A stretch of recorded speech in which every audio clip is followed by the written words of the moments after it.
Eu queria falar sobre o tema o último dia. O último dia.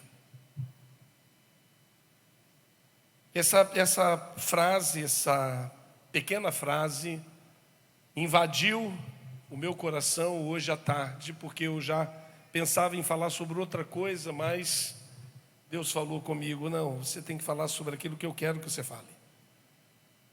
Eu tenho certeza, por tudo que aconteceu aqui hoje, eu tenho certeza que Deus tem uma proposta, um propósito para você. Você não veio aqui à toa. Desde o primeiro momento que nós começamos essa celebração, eu vi o Espírito Santo de Deus passeando no nosso meio, falando em cada gesto, tudo que nós fizemos hoje aqui foi muito liderado pelo Espírito Santo. Mas eu queria falar um pouco sobre o último dia. Hoje é o último dia do ano de 2021. E há um texto da palavra de Deus que me dominou o coração para que eu tirasse essa palavra. Está lá em João capítulo 7, verso 37 e 38, que diz assim: no último e mais importante dia da festa, Jesus levantou-se e disse em alta voz: se alguém tem sede, venha a mim e beba. Quem crê em mim, como diz a Escritura, do seu interior fluirão rios de água viva. Que o último dia mais importante da festa era a festa dos tabernáculos. No último dia da festa dos tabernáculos, onde todos os olhares, todas as atenções estavam voltadas para a religião judaica, para uma cerimônia que acontecia naquela festa, porque no último dia, só no último dia, o sacerdote ia ao tanque de Siloé e pegava um jarro cheio de água e carregava no seu ombro, e indo em direção ao altar preparado para as comemorações da festa, e ele vinha sendo seguido por um cortejo de alegria, de aleluias, de louvores a Deus. A comemoração era muito clara e fazia parte robusta da festa. A comemoração pelas águas. Deus havia dado águas e então o povo tinha frutas, tinha alimento. Mas não somente isso, eles se lembravam lá do deserto, quando o povo estava com sede e a rocha foi ferida e dela saiu água e o povo então se saciou. Era nesse momento que eles estavam religiosamente comemorando aquele momento. Eles iam andando e Jesus tinha dito para os discípulos: vão, eu não vou a essa festa. Jesus estava sendo procurado para ser morto, então ele resolveu ficar fora da cidade, mas depois ele resolveu ir.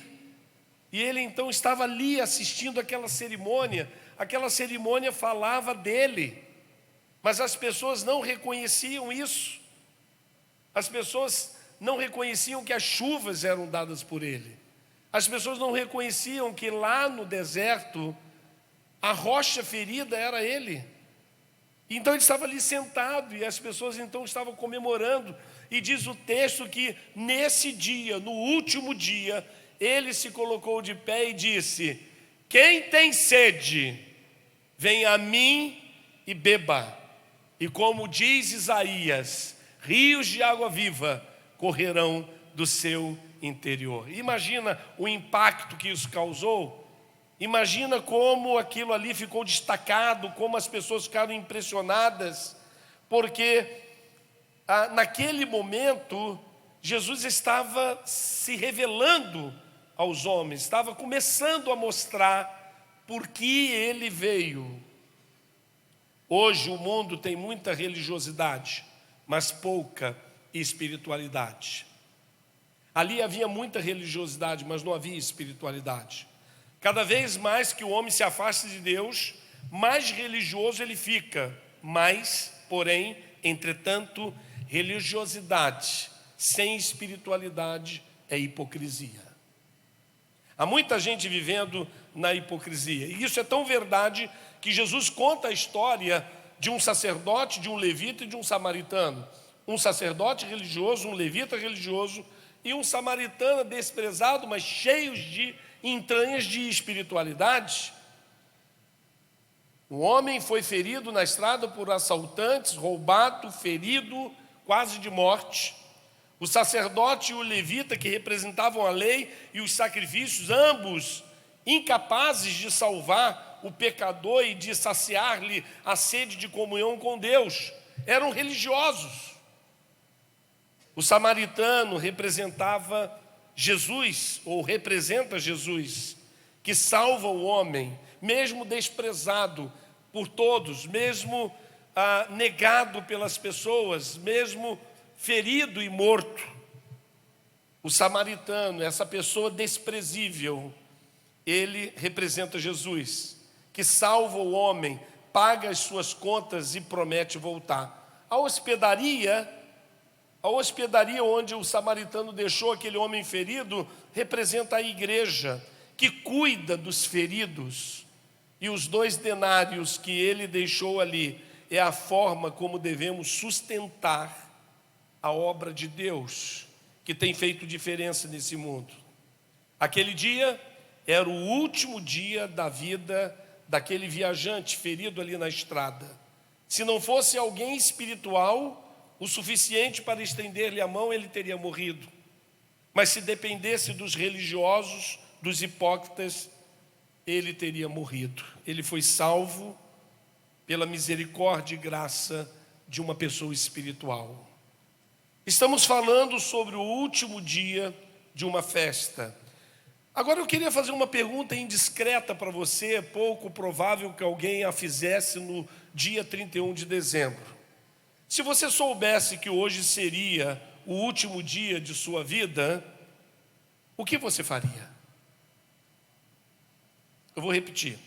Se você soubesse que hoje seria o último dia de sua vida, o que você faria? Porque hoje, agora, são os últimos momentos de um ciclo, de um período.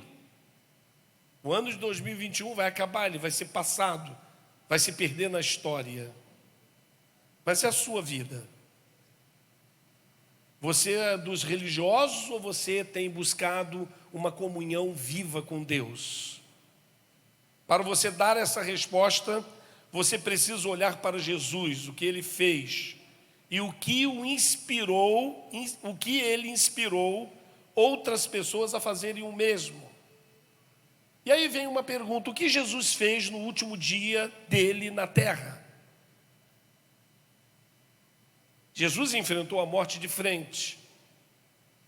Se nós estamos perguntando o que nós faríamos se soubéssemos que seria o último dia de nossa vida aqui, o que nós faríamos? Precisamos olhar para Jesus e ver o que Ele fez. Está lá. Primeiro Ele falou das coisas, Ele falou sobre a realidade das coisas. Ele disse lá no capítulo 23 de Lucas, verso 28, quando ele estava sendo carregado em direção a ser crucificado, as mulheres estavam chorando. Essas mulheres estavam chorando por ele, e ele vira para elas e diz assim: filhas de Jerusalém, não chorem por mim, chorem por vocês mesmas e por seus filhos. A vinda de Jesus e o que ele estava fazendo não se tratava dele, se tratava de nós. Jesus não precisa de salvação, ele nem precisa de vida eterna, porque ele é a vida eterna. Tudo se tratava de nós, e elas estavam chorando por causa dele, porque ele estava sendo levado como um cordeiro diante dos seus tosqueadores, ele estava sendo levado para o matadouro, para ser morto. E ele disse: filhas, não chorem por mim. Por que você tem chorado? Quais são os motivos do seu choro? Será que por coisas frívolas, coisas que estão fora da realidade real das coisas? Você só pensa no mundo material, você não se preocupa com o mundo espiritual, você não se preocupa com a eternidade. Ele disse outra coisa, ele disse assim, no verso 34 agora: Uma segunda coisa que ele disse assim para Deus: Pai, perdoa-lhes, pois não sabem o que estão fazendo. Uau! Jesus, no último dia, nos últimos instantes, ele olhou aquelas pessoas todas ali blasfemando contra ele, dizendo: salva-te a ti, você não é o Cristo, não é o Salvador do mundo, como é que está morrendo aí? Eles não sabiam o poder que Jesus tinha e tem. E aí então o Senhor Jesus conseguiu enxergar toda a perdição do homem. Ele disse: Pai, perdoa-lhes, porque não sabem. Ele encontrou tempo para perdoar, encontrou tempo para distribuir graça, amor. Será que o que você tem feito? Se você não sabe que hoje é o último dia da sua vida, você sabe que hoje é o último dia de 2021, mas você não sabe se hoje é o último dia da sua vida ou amanhã. O que você tem feito antes de você partir desse mundo? Você tem distribuído o quê? Ódio, arrogância, maldade? Você tem só se interessado pelo que as pessoas têm e não por quem elas são? Jesus estava intercedendo: Pai, não destrua tudo agora, perdoa-lhes, porque não sabe o que faz. E por último, ele disse ao criminoso crucificado ao lado dele, sim, haviam pessoas crucificadas ao lado dele, 2 homens, e ele disse: aquele que havia se arrependido. Ele disse a terceira coisa antes, no último dia, nos últimos momentos dele partir desse mundo. Ele disse: eu garanto, hoje você estará comigo no paraíso. Eu garanto, hoje você estará comigo no paraíso. E você? O que você faria se você soubesse que hoje é o último dia da sua vida? Eu quero rapidamente voltar ao texto que Jesus disse lá no João 7, 37 e 38, no último dia, o mais importante da festa. Jesus levantou-se e disse: quem tem sede, vem a mim e beba. Não adianta você tentar ficar bebendo da religiosidade, das superstições, do tradicionalismo, e sem uma ligação espiritual com Deus, um contato como nós estamos tendo aqui hoje. Jesus disse assim: quem crê em mim, como diz a Escritura, do seu interior fluirão rios de água viva. Você viu aqui testemunhos, você viu aqui coisas que o Senhor tem feito. O que Ele fez no ano de 2021, Ele usou pessoas, mas Ele não pôde usar muitas pessoas, porque as pessoas não estão sabendo o que fazer no seu último dia. Pense, Deus te trouxe aqui para ouvir isso, para que você possa olhar o exemplo de Jesus e começar a imitá-lo, distribuindo graça, amor, nesse novo ano que vai surgir daqui a pouco. Amém? Quero chamar